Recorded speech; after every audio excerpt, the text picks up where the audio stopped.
이 본문은 한마디로 야곱이 라반의 집 하란에서 생활한 내용입니다. 외삼촌 집이 있는 하란으로 가서 20년간 생활한 내용인데 29장 30장입니다. 좀 긴 내용인데 우리가 지금 읽어본 것과 같이 야곱의 가족사가 좀 복잡하죠. 좀 매끄럽지 않고 오늘 우리 현실에서 보면 도무지 납득이 되지 않는 것인데요. 그래서 지난주에도 누가 질문을 했어요. 이게 언약의 자손이 될 만한가? 이렇게 복잡한데 라고 해서 이걸 좀 짚고 가야겠다 생각을 했습니다.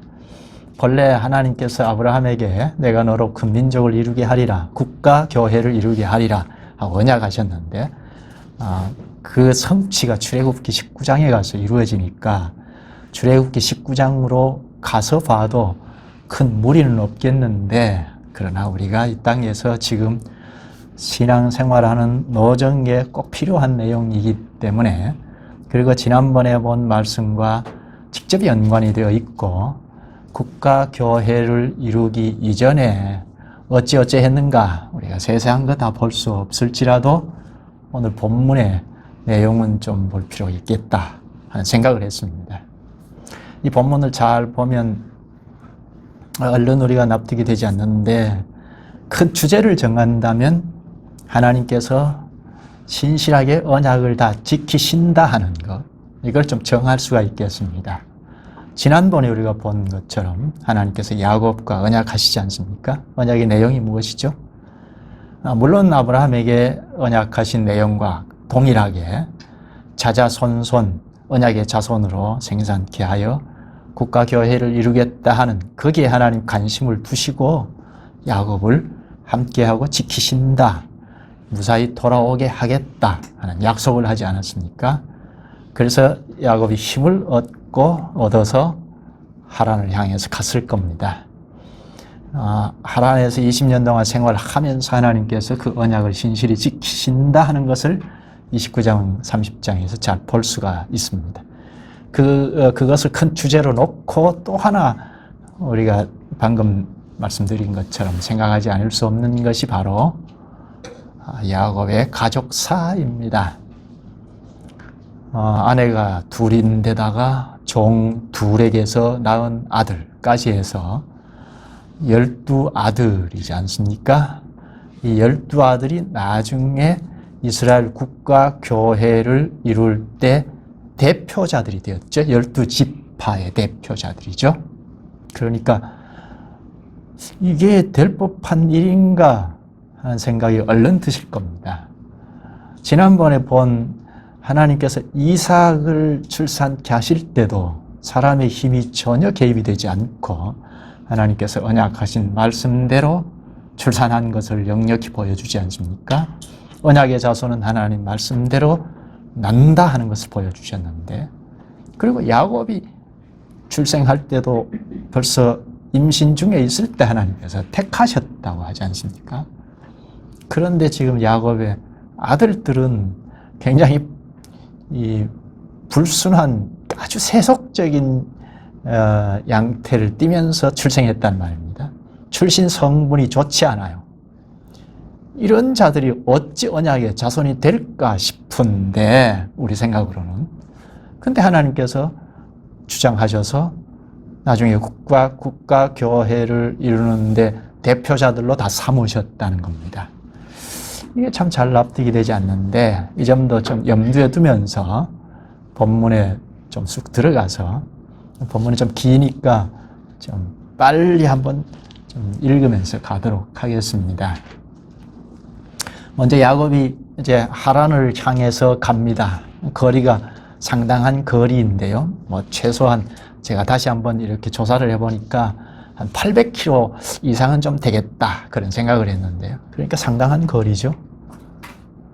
어떤 사람은 부산을 갔다가 오는 거리라고 하는데 그 정도는 아니어도 800km 이상은 좋게 되겠다, 그런 생각이 드는데요.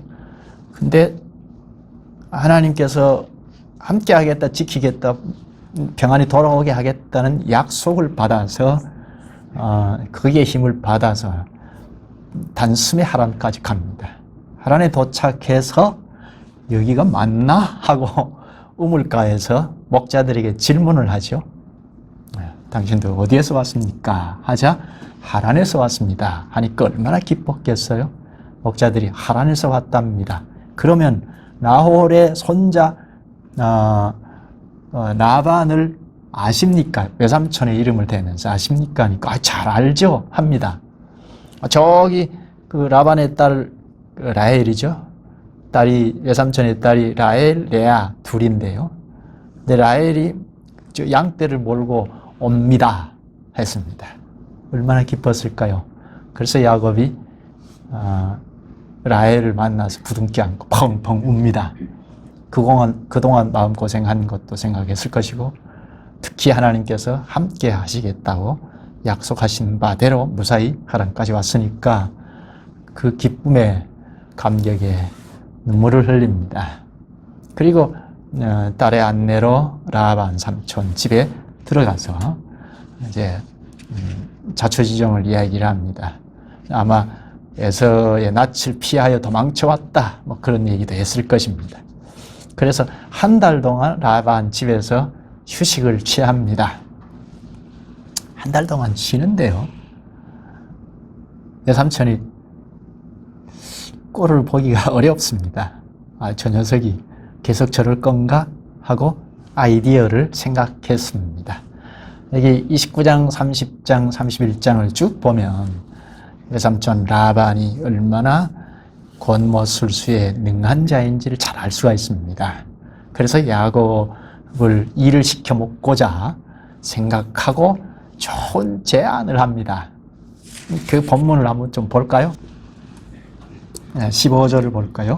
라반이 야곱에게 이르되 내가 비록 내 생질이나 어찌 그저 내 일을 하겠느냐. 내 품삯을 어떻게 할지 내게 말하라. 아니, 조카에게 내가 어떻게 공짜로 일을 부려먹겠느냐. 네가 일하는 만큼 내가 대가를 치를 테니까. 외삼촌은 그냥 공짜로 일 시키고 그럴 사람 아니야. 넉넉한 사람이야. 뭐 이런 식으로 해서 네가 제시한 대로 내가 다 줄게 합니다. 근데 야곱의 그 심정을 꿰뚫고 있습니다. 왜죠? 야곱은 라헬을 사랑하거든요. 그래서 이렇게 제시를 하니까 야곱이 외삼촌 속임수에 넘어가죠. 18절인데요.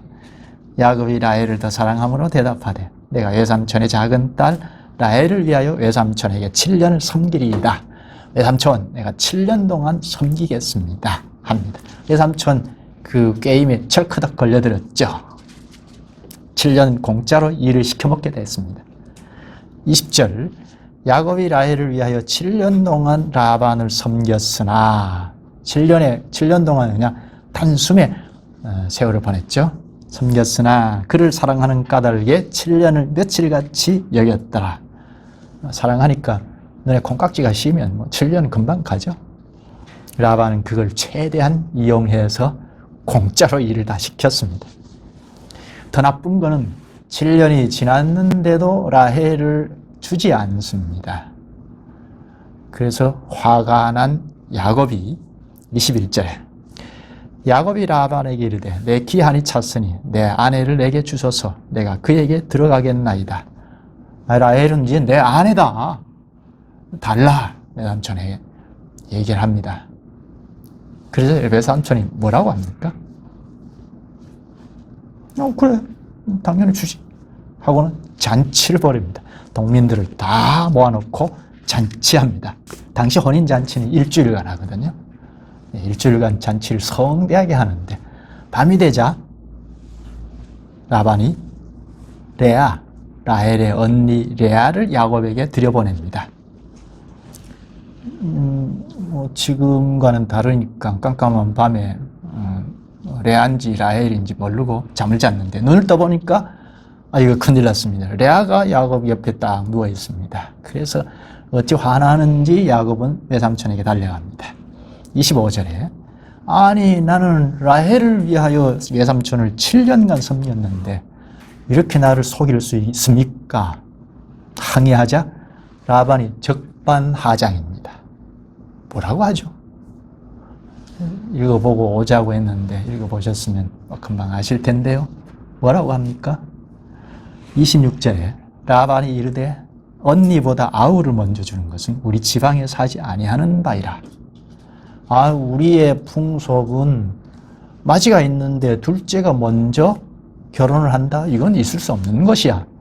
니네 집은 뭐 어쩐지 모르겠다 하면서 니네 집은 뭐 거꾸로 동생이 먼저 뭐 장자가 되고 그런지 모르겠다 하면서 우리는 뼈대 있는 집안이야. 뭐 이런 식입니다. 우리는 거꾸로 시집 보내고 할 집안이 아니야. 야곱이 한 대 맞은 기분입니다. 외삼촌의 속임수와 건모술수 이럴 수 있는가 하고 자신을 보니까 자신이 모습이거든요. 내가 저렇게 못된 놈이었구나 하고 절실히 깨닫습니다. 야곱이 그랬잖아요. 그래서 지금 라반이 삼촌 집에 와 있잖아요. 그 뒤로부터 야곱은 아주 열심히 일을 합니다. 라헬을 얻으려고 7년을 그냥 무료로 공짜로 일을 했는데 또 7년을 일을 열심히 했고, 그리고 재산의 욕심 때문에 6년을 더 합니다. 더하면 몇 년이죠? 20년이죠. 7년을 위해서 6년을 위해서 일을 했으니까 20년 동안 아주 사력을 다해서 일을 합니다. 전에 없던 모습이죠. 야곱이 전에는 엄마 품 안에서 왔다 갔다 했던 마마보이 같았거든요. 근데 사력을 다해서 일을 하는 그 기간이 20년입니다. 그걸 좀 잠깐 짚어볼까요? 얼마나 열심히 일했는지 30장을 좀 보십시다. 라헬을 위해서 7년을 살고 속아서 또다시 7년을 살고, 그리고 야곱이 삼촌에게 나 고향으로 가겠다 하고 엄포를 놓습니다.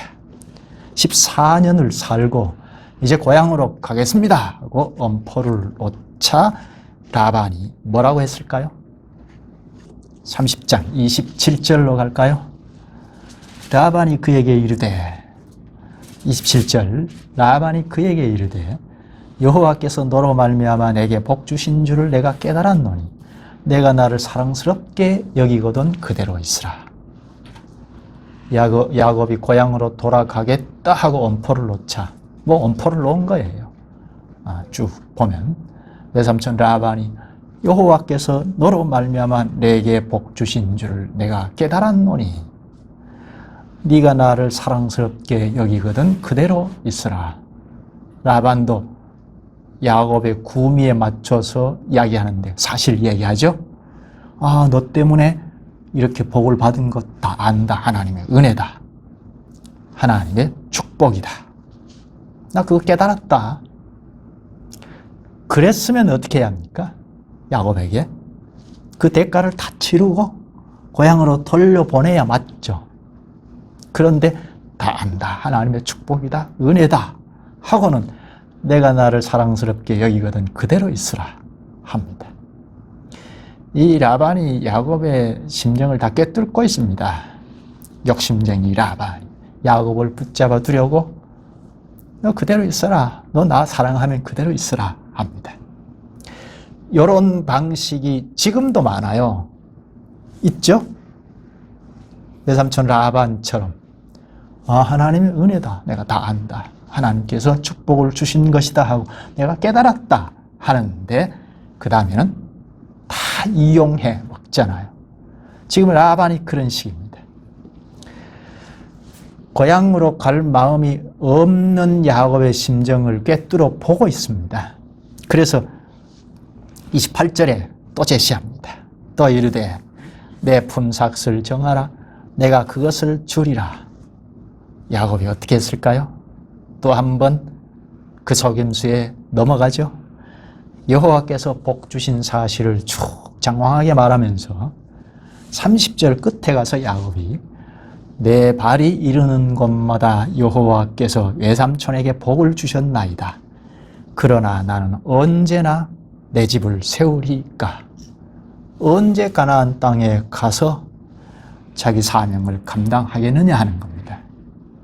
그러니까 야곱이 하나님께서 함께 하신다는 것도 알고 함께 하셨으니까 현실적인 복을 받아 누린 것이잖아요. 자기 때문에 외삼촌에게 복을 내리신 것도 알고 있고, 그러니까 함께 하시는 것을 알고 있고, 그리고 고향으로 돌아가서 하나님의 관심도가 고향의 족장교회, 멀리는 국가교회를 전면에 두고 교회를 이루어야 할 자인 것, 언약의 자손인 것을 염두에 두고 있죠. 잊어버리지 않고 있습니다.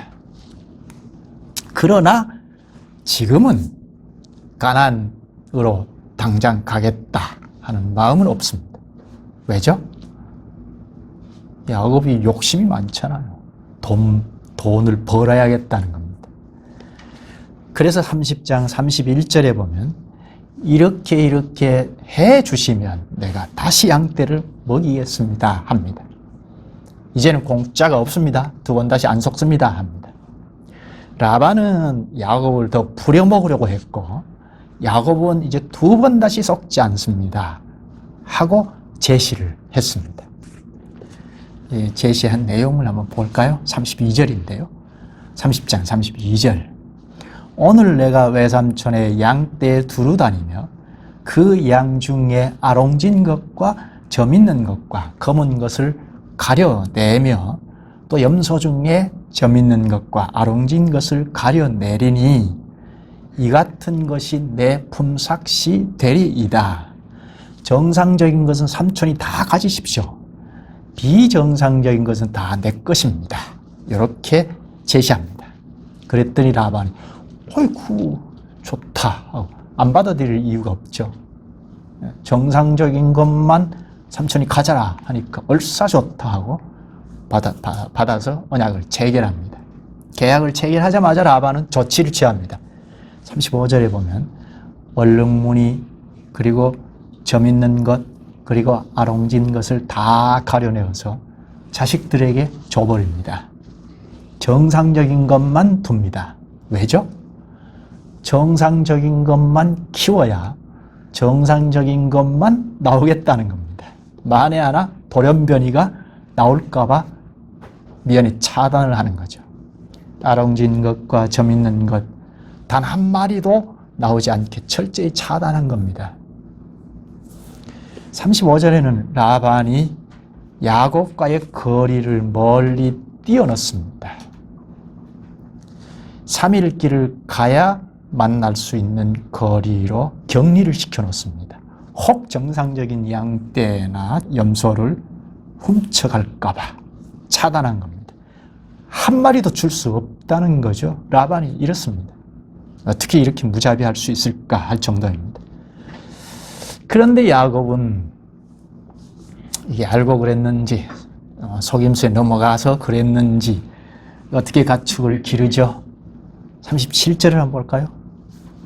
야곱이 버드나무와 살구나무와 신풍나무의 푸른 가지를 가져다가 그들의 껍질을 벗겨 흰 무늬를 내고 38절 그 껍질 벗긴 가지를 양떼가 와서 먹는 개천의 물구유에 세워 양떼를 향하게 하매 그 떼가 물을 먹으러 올 때에 새끼를 베니. 무슨 말이죠? 나무 가지를 꺾어다 껍질을 다 벗겨내서 양떼가 물을 먹는 개천가에 다 꼽아 놓습니다.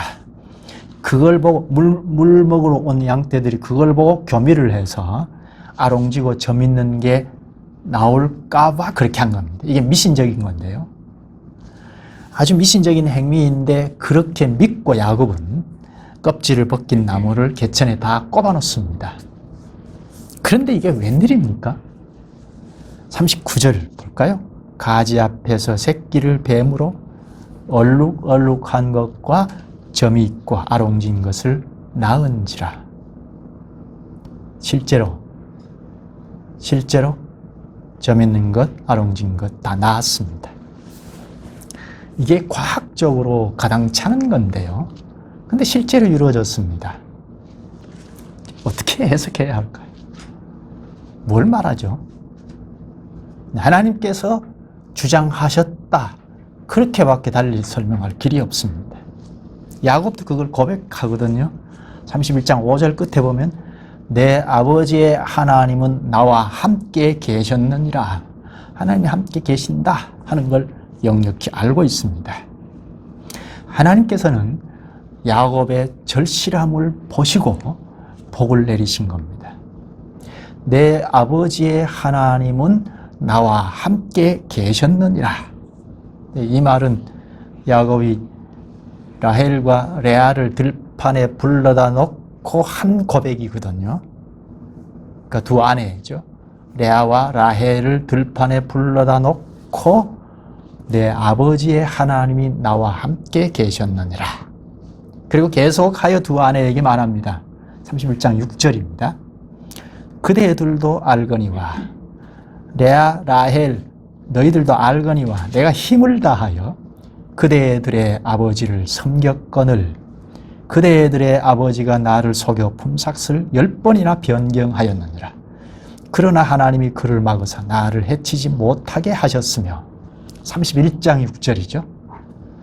너네 아버지가 10번이나 나를 속였다. 거짓말쟁이다. 야비하다. 그러나 하나님이 다 막으시고 복을 주셨다. 그 말이죠. 야곱의 고백입니다. 하나님께서 함께 하셔서 복을 내리신 걸 역력히 고백합니다.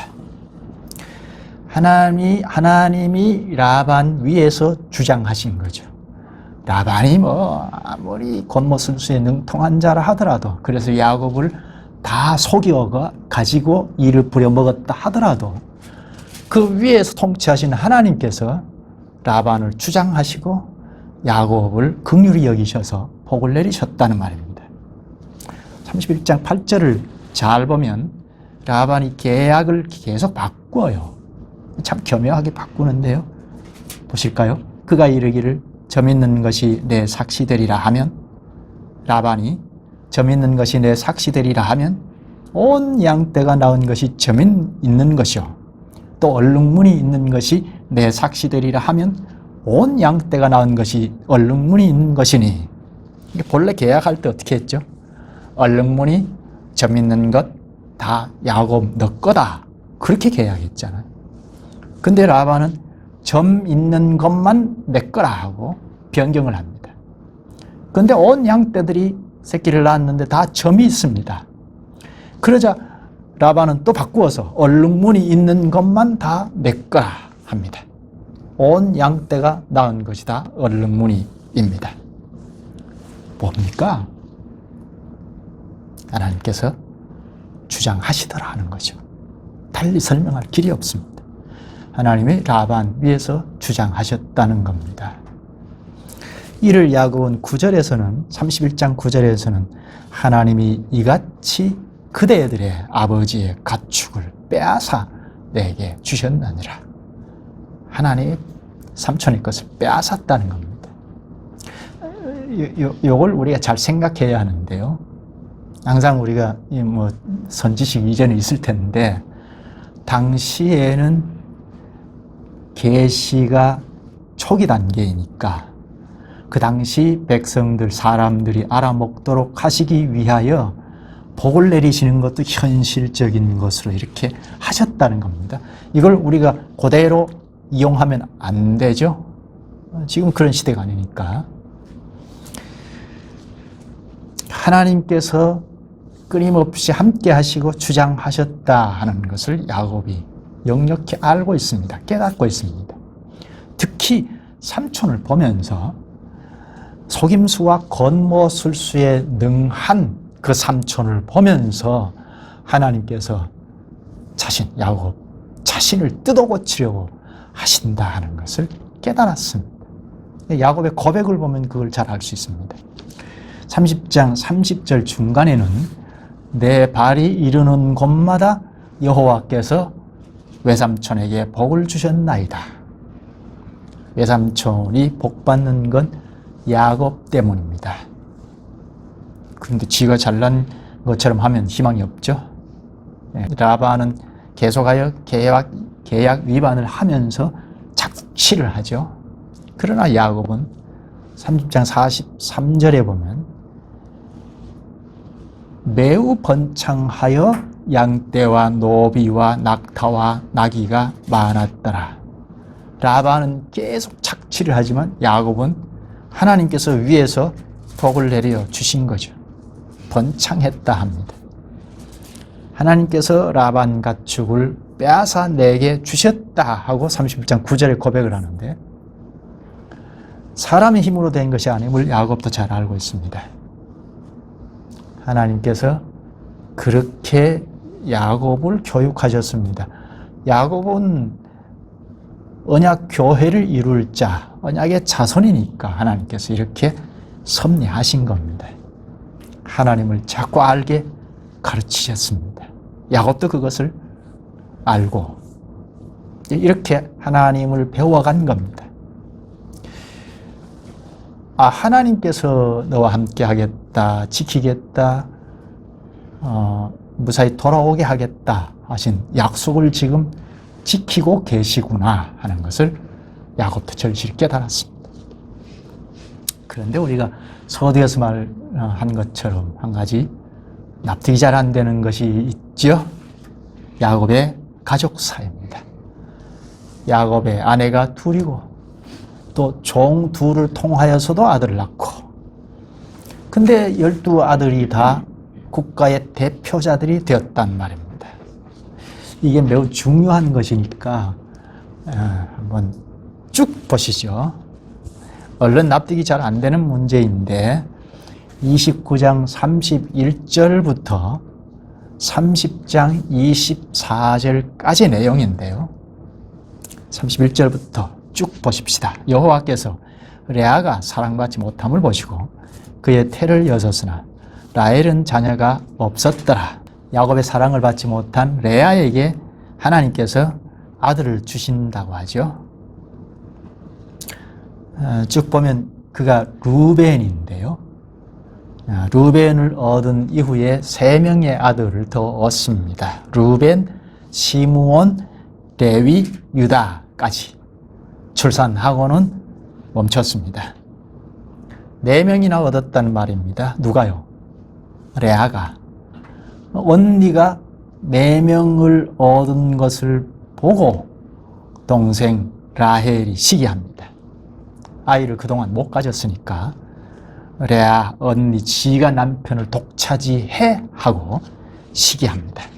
그리고 야곱에게 쫓아가서 30장 1절 내게 자식을 낳게 하라. 그렇지 않으면 내가 죽겠노라 합니다. 야곱이 뭐라고 하나요? 2절에 야곱이 라헬에게 30장 2절 야곱이 라헬에게 성을 내어 이르되 그대를 임신하지 못하게 하시는 이는 하나님이시니 내가 하나님을 대신하겠느냐. 매우 짜증을 내면서 성을 내면서 말하죠. 아니 내가 아이를 낳느냐. 아이를 누가 낳죠? 하나님이 낳게 하셔야 낳는 것 아닙니까? 그래서 아주 발끈하여서 질책을 합니다. 라헬은 할 수 없이 자기 여종 빌하를 야곱에게 들여보냅니다. 그러니까 빌하를 통해서 낳은 아들이 다니고 납달리입니다. 그걸 보던 언니 레아는 아니 자기 종까지 들여보내어서 아이를 낳아 하면서 자기도 종 실바를 야곱에게 들여보냅니다. 30장 9절에서 13절까지 보면 레아의 종 실바는 갓을 낳고 아셀을 낳습니다. 빌하도 2 아들을 낳았고 여기 실바 종도 2 아들을 낳았습니다. 이제 막 쟁탈전이죠. 예. 급기야는 남편 쟁탈전에 합한채까지 등장합니다. 이 합한채, 이거는 가지과에 속하는 열매라고 하는데요. 당시로 돌아가면 사랑의 과실로 알려졌답니다. 레아의 아들 루벤이 들판에서 열매를 채취해서 왔는데 그걸 라헬이 보고는 빼앗아 버렸습니다. 사랑의 과실이니까 라헬이 남편 사랑을 독차지하겠다는 신상이죠. 그런데 언니가 알고 있습니다. 라헬이 합한채를 빼앗고 합한채 대신에 언니가 오늘 밤 남편과 동침하라고 양보합니다. 그래서 레아가 4명 출산을 하고 멈췄잖아요. 근데 다시 아들을 낳는데 이사갈과 스불론입니다. 이렇게 해서 레아는 6명의 아이를 낳았는데요.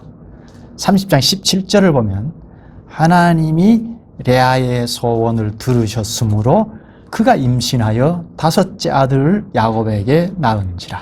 이사갈입니다. 그 다음 구절은 20절에 보면 스불론을 낳았습니다. 레아가 4명을 출산하고 멈췄다가 다시 하나님께서 이사갈 또 스불론을 낳게 하셨습니다. 여기 하나님이 레아의 소원을 들으셨으므로 하죠. 전부 하나님께서 주장하셔서 아이들을 낳았다는 거죠. 후에 이 레아가 딸 하나도 낳았는데 디나입니다. 하나님께서 주장하셔서 6명의 아들을 낳고 딸 하나를 낳았습니다. 그런데 라헬은 지금 어떤가요? 아이가 아직도 없습니다. 종을 통해서 둘을 낳은 것뿐이고 30장 22절을 보면 하나님이 라헬을 생각하신지라 하나님이 그의 소원을 들으시고 그의 태를 여섰으므로 아이가 없었는데 하나님께서 라헬을 생각하셔서 아이를 갖게 했습니다. 그 아들이 우리가 잘 아는 요셉입니다. 라헬의 첫째 아들이 요셉입니다. 그 다음에 아이를 낳지 못했는데 가나안 땅에 들어가서 막내인 베냐민을 낳습니다. 이렇게 해서 라헬은 2명의 아들 뿐입니다. 그럼 전부 몇 명이죠? 야곱의 아들이 12명이죠. 레아가 6명 낳고 라헬이 2명을 낳고 그리고 양쪽에 종들이 2명씩 해서 4명입니다. 도합 12명의 아들을 갖게 되었습니다. 그런데 문제는 이렇게 아이를 낳아도 되나? 우리 상황에서 우리 문화권에서는 도무지 납득이 안 되죠. 어떻게 해서 이렇게 세속적이냐? 용납이 안 되는 거잖아요, 지금은. 지지난주에죠. 이삭이 출생할 때만 봐도 하나님께서 언약하시고 사람의 힘이 전혀 보탬이 없이 이삭을 출생했잖아요. 하나님의 자손은, 하나님의 백성은, 오늘로 말하면 구원의 백성은 하나님께서 낳게 하셔야 구원의 백성이 된다 하는 것을 역력히 보여주셨는데, 근데 지금 야곱의 자손은 너무나 인간적이고 세속적입니다. 아내가 둘인 것도 용납이 안 되고, 두 종들을 통해서 낳은 아들도 야곱의 아들이라고 한다면, 이게 언약의 자손이라고 한다면 우리가 얼른 납득할 수가 없죠. 그리고 아내 둘은 질투심이 얼마나 많은지 남편 쟁탈전을 벌입니다. 완전히 불신자죠. 이렇게 해서 낳은 아들을 어떻게 언약의 자손이라 할 수 있는가? 출신 성분이 다 세상적입니다. 세상적이도 이렇게 세상적일까 할 정도입니다. 시기, 질투, 술수가 난무한 가운데서 태어난 12아들이 나중에 이스라엘 국가교회, 아브라함에게 언약하신 하나님의 언약교회의 대표자들이 되었다는 것은 더더욱이 납득이 안 됩니다. 이삭 때만 생각해도 우리가 귀에 쏙쏙 들어왔잖아요. 언약인은 언약의 말씀을 하신 하나님의 뜻에 따라 하나님 말씀대로 된다. 그건 부인할 수 없는 사실이고 확실히 믿어지는데, 근데 이 본문에 와서는 잘 납득이 안 돼요. 믿기가 참 어렵습니다. 물론 하나님께서 함께 하셨다, 하나님의 주장하에 아이가 낳았다, 이건 지금 중간중간 우리 읽으면서도 느꼈습니다. 그러나 상당히 세속적입니다. 이걸 우리가 어떻게 받아들여야 할까? 아내 둘, 종 둘, 그 사이에서 낳은 아들이다. 야곱의 아들들이다. 언약의 자손이다. 안 받아들이고 싶죠. 출신 성분 하나만 봐도 상당히 거부감이 있습니다. 이걸 우리가 어떻게 이해해야 합니까? 어떻게 이해해야 하죠? 첫째는 하나님께서 하시는 일은 사람인 우리는 다 알 수 없다, 가늠할 수 없다는 것. 저도 잘 모르겠어요. 왜 이렇게 하셨는지. 하나님이 하시는 일이니까 다 이해할 수 없다는 것. 그리고 또 하나는 그렇게 하고 덮어놓기는 시원찮아요. 석연찮아요. 그래서 그 상황에 들어가서 좀 봤습니다. 뭘까요? 그 당시 상황으로 쑥 들어가서 보면 지금 우리 문화권에서 이해하지 못한 일들이 그 당시에는 비일비재하게 있었다. 그 당시 문화에서는 일부 다처제고 그게 하나 죄악시되지 않았던 시대였고, 그리고 자기 종은 주인의 소유품에 불과했고, 그래서 종을 통해서 아이를 낳은 것도 가계를 이어가는 그런 시대였다는 겁니다. 그 시대 상황에서 하나님께서 언약의 자손을 삼아야 하고 가르쳐야 하고 구원의 백성으로 하나님 나라에 참여해야 하고 해야 했으니까 다 때려치워! 이렇게 하면 안 되고, 우리 같으면 그렇게 하면 안 돼. 이게 뭐냐, 그냥 쓰잘데없는. 그렇게 할 만한데 하나님께서 그 당시에 언약의 자손을 삼아야 하고 구원의 백성으로 삼아야 하고 그 당시에 하나님의 언약 교회를 이루어 가야 하니까 계시의 말씀을 그 수준에 놓고 하셔야 한다는 겁니다. 그렇지 않으면 계시의 말씀을 우리 시대처럼 해버리면 알아먹지 못하죠. 도무지 납득이 안 되고 받아들이지 못하죠.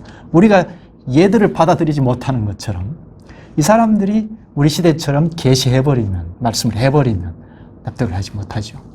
그래서 하나님께서 다 필요 없어 하지 않고 눈높이를 그 당시의 사람들에게 내려서 맞춰서 하나씩 하나씩 가르치셔서 구원하셨다는 겁니다. 이렇게 구원하신 12아들이 노골적으로 하나님 나라를 내팽개치고 나간 적이 없잖아요. 저기 에서하고 좀 다르죠? 예, 우리가 하나 꼭 생각해야 할 것은 하나 크게 가르치는 건데요. 하나님의 언약민, 하나님의 자손은 누가 되느냐? 아무나 다 된다는 겁니다.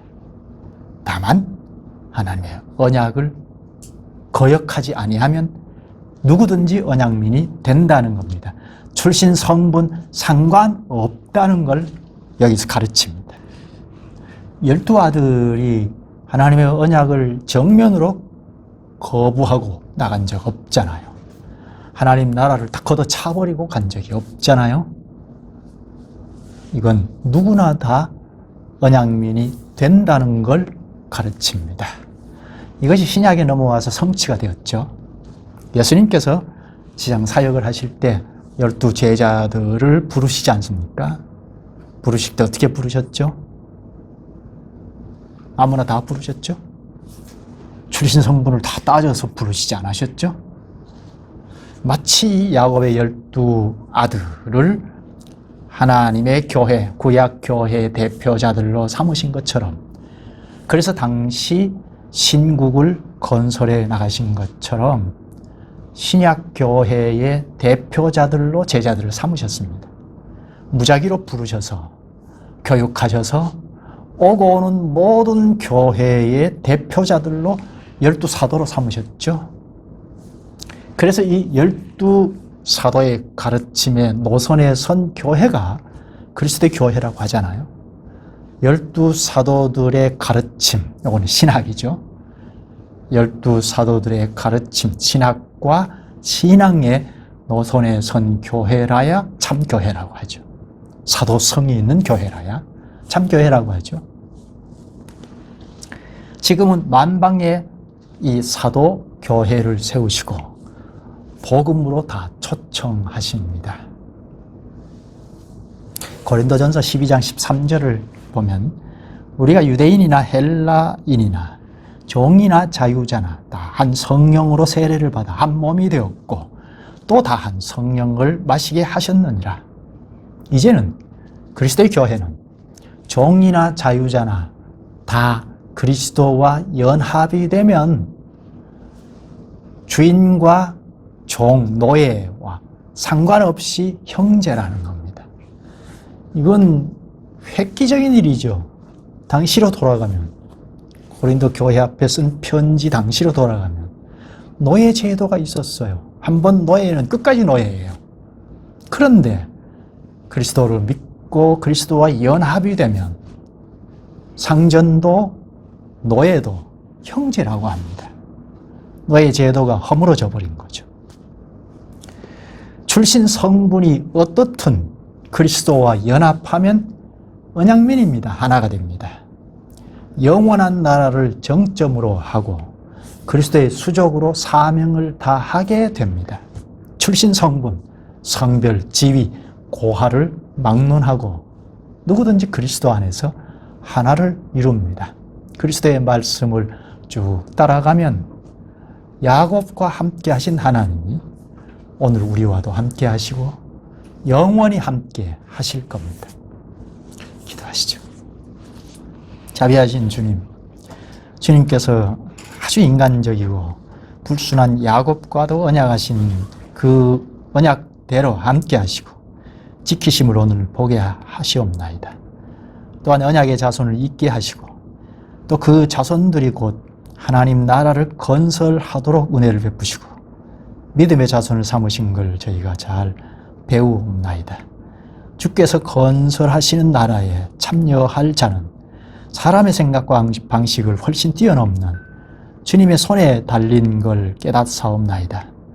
저희같이 미련하고 어리석은 자도 구원의 나라에 참여하게 하신 주님의 손길을 볼 때 과연 사람이 생각하는 방식으로 구원하시는 것이 아님을 크게 깨닫사옵나이다. 오직 주께서 함께 하시고 지키시고 인도하시는 자는 누구든지 그리스도와 연합의 세례로서 천국에 참여하여 한 부분을 담당하고 가게 하시는 주님임을 저희가 믿사옵나이다. 예수님의 이름으로 기도하옵나이다. 아멘.